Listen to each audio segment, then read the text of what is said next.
آدم او حوا، د نوح طوفان او د اصحاب کهف کیسه.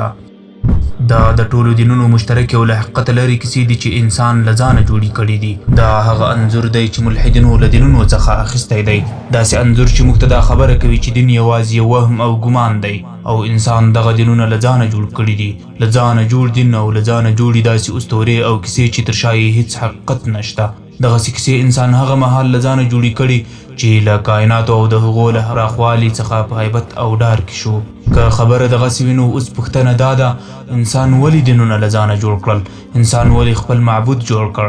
او کله چې خپل معبود پخپله جوړ کړ نو یوازې د هغه په موجودیت یې بسنه ولې ونه کړه چې د پیغمبرانو، سپېڅلو کتابونو او ملایکانو په اړه یې هم کیسې جوړې کړې؟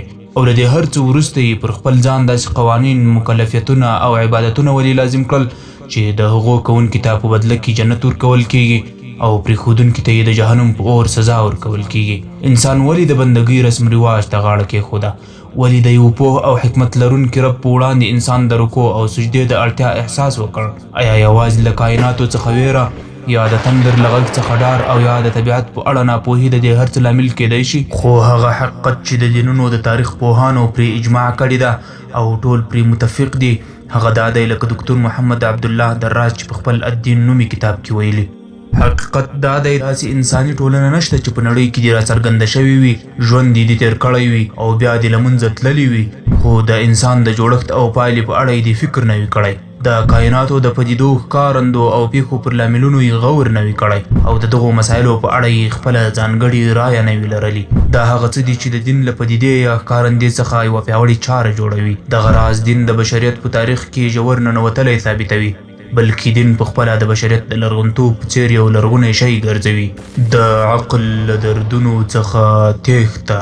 په داسې حال کې چې ملحدین د دین د رامنځته کېدو د موضوع د تفسیر او سپړنې سرچینو مادي لاملونه یا اروايي، ټولنیزې او سیاسي غوښتنې ګڼي، خو دوی تل د ایمان له هغو عقلي او فطرتي توجیهاتو او دلایلو څخه ځان په ډډه ساتي چې د وخت او ځای په توپیر سره هیڅ بدلون نه مومي.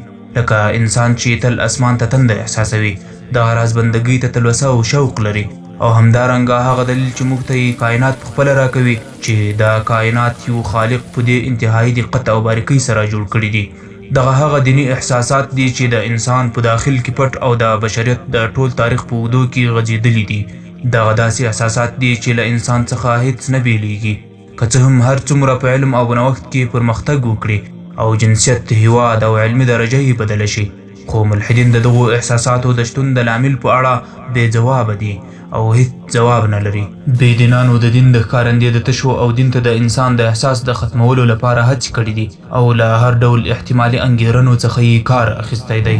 ان دین یې په داسې بې بنیاده علم یا سود و ساینس تعبیر کړی دی چې له خوبونو وړاندې ویل کېدونکو کیسو او نکلونو ته ورته دی، لکه د پوهاند فروید په ان د اودیب عقده نومی نکل، یا هغه ناڅاپي پرمختګ چې یو داسې جن یې رامنځته کړ چې د معبود او اله په جن ونومول شو، لکه دوکنز چې په خپل د معبود وهم نومي کتاب کې پرې ګړېدلی دی. نو ملحدین هر هغه شی د منلو وړ ګڼي چې دین د بشریت په ژوند کې بې اصله ثابتوي، که څه هم هغه شی خرافات او درواغ وي.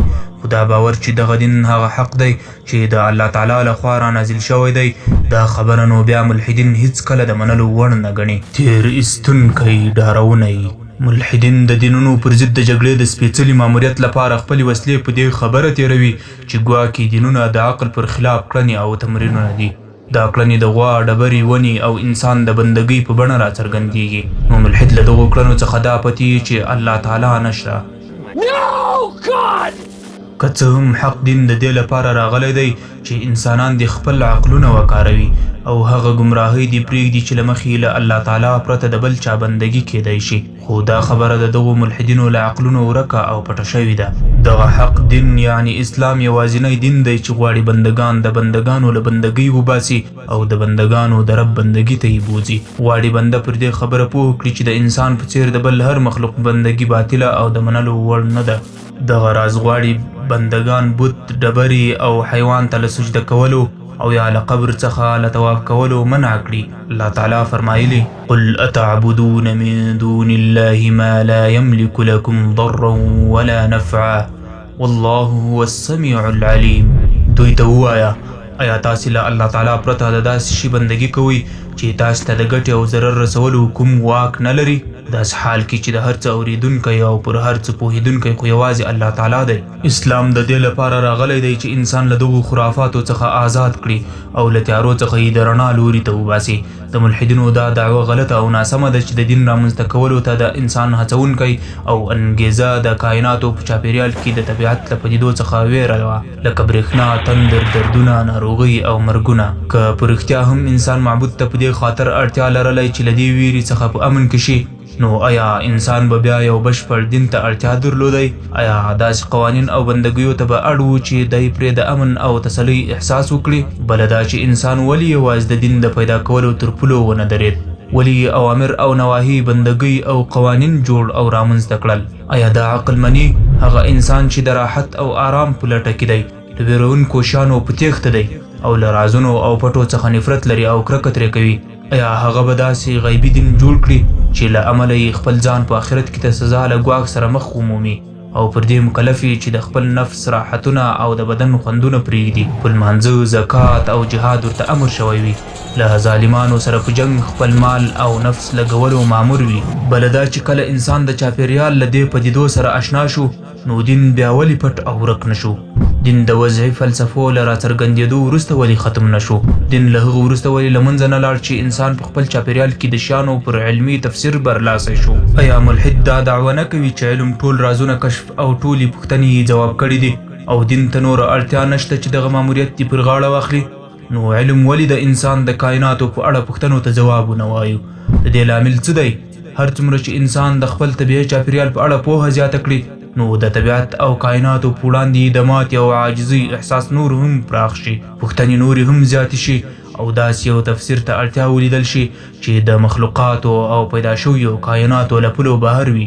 د سیاست قمچینه او د ټولنې تړون. یوه بله شبهه چې بېدینان یې زمزمه کوي او وایي دین یوازې د دې لپاره را پیدا شو چې ولسونه پاچاهانو او د مال خاوندانو ته تابع او ایل کړي. وروسته دغه دین د آدم د بچیانو ترمنځ په یو داسې ټولنیز تړون واوښت چې انسانانو ته له یو بل څخه په میراث پاتې شو، په داسې حال کې چې دغه انسانان یې په اړه ناپوه او ناخبره وو. یا د مارکس په عبارت دین د ولسونو لپاره د افیون حیثیت لري. خو دا شبهه او اعتراض هم د هغه حق دین پر وړاندې د درېدو توان نه لري چې د الله تعالی په وړاندې د ټولو انسانانو د برابرښت قانون راوړی دی، هغه قانون چې په هغه کې د عربي پر عجمي او د سپین پر تور هیڅ فضیلت نشته. هر څوک د خپلې تقوا په اندازه برتره او غوره دی. دا شبهه د هغه دین په وړاندې نشي تم کېدی چې په متنونو کې د کمزورو او فقیرانو د غوراوي ډېره زیاته یادونه شوې ده او دا خبرې پکې راوړل شوي دي چې په دنیا او آخرت کې د دغو کمزورو حقونه خوندي دي. که داسې نه وي نو ولې اسلام مالدارو ته امر کوي چې له خپلو مالونو څخه یوه برخه بیله کړي او فقیرانو او مسکینانو ته یې ورکړي؟ ولې خلکو ته امر کوي چې یو مخلوق ته به د معبود حیثیت نه ورکوي او نه به یې بندګي کوي، که څه هم دغه مخلوق هغه نبي وي چې د دغه دین د رسولو په خاطر را لیږل شوی دی؟ وګوره دغه پیغمبر چې د اسلام په تاریخ کې تر ټولو مهم کس دی، د خپلو پیروانو په منځ کې درېږي او هغوی ته وایي زما په اړه له بریده داسې مه وځئ لکه نصارا چې د عیسی ابن مریم په اړه وتلي وو او له حده یې زیاتی کړی وو. زه یوازې یو بنده یم، نو ما د الله تعالی بنده او استازی بلی. بیا دغه پیغمبر صلی الله علیه وسلم وفات کیږي، خو له دنیوي توکو څخه هیڅ شی په دنیا کې له ځانه وروسته نه پرېږدي، بلکې هغه په داسې حال کې وفات کیږي چې زغره یې د یو څه اندازه وربشو په خاطر له یوه یهودي سره ګرو وه. که چېرته دین یوازې پر خلکو د برلاسي او پر هغوی د واکمني لپاره وای، نو بیا لومړنیو مسلمانانو ولې له خپلو قومونو سره دښمني کوله؟ د هغوی له دین او عقایدو څخه وتل، ضرر او مشکلات ورته رسېدل، له خپلو سیمو څخه شړل کېدل او په سیمه کې شته نفوذ او ځواک ترې سلبېده. حقیقت دا دی چې د دې ستونزو یوازینی لامل هغه عقیده، باور او ایمان و چې دوی درلودل. دوی ځکه دغه ستونزې ګاللې چې د دې عقیدې د پیغمبر د استازیتوب تصدیق یې کړی و او هغه یې رښتینی ګڼلی و. د خالیګاو الحاد. ملحدان وایي انسان ډېر داسې هڅونکي شیان او انګېزې لري چې هغه پر دین منګولو لګولو ته اړ کوي، خو دغه هڅونکي شیان او انګېزې د عقل خلاف دي. لکه ولټیر چې وایي که چېرته الله تعالی موجود نه وي هم، نو دا به اړینه وي چې موږ له ځانه یو خدای جوړ کړو، خو که موږ د دغو دین ته هڅونکو شیانو او انګېزو په اړه فکر وکړو نو موږ به یې له هغه څه څخه ډېر ژور او له عقل سره برابر ومومو چې ملحدین یې د دین د تفسیرونو په اړه یادونه کوي. پر دغو هڅونکو شیانو او انګېزو زموږ د ایمان د پیاوړتیا په اندازه موږ پر دې پوهیږو چې انسان پر دې ټولو اړتیاو او انګېزو سربیره له دې څخه عاجز دی او نشي کولی چې یو داسې پوره هر اړخیزه او وروستنی دین له ځانه جوړ کړي چې د ژوندون هرې خوا ته یې لمنه غځېدلې وي. داسې دین لکه اسلام چې د بشریت لپاره د الله تعالی یوازینی دین دی. زموږ په دور کې الحاد د تکبر او مستۍ لوړو پوړیو ته رسېدلی دی. یوازې پر دې بسنه نه ده کړې چې د کائناتو له خالق څخه ځان وباسي بلکې دغه ملحد غواړي چې دی د الله تعالی خالق هم جوړ شي. نو کافر انسان دې هلاک شي. څومره کلک د حق منکر دی.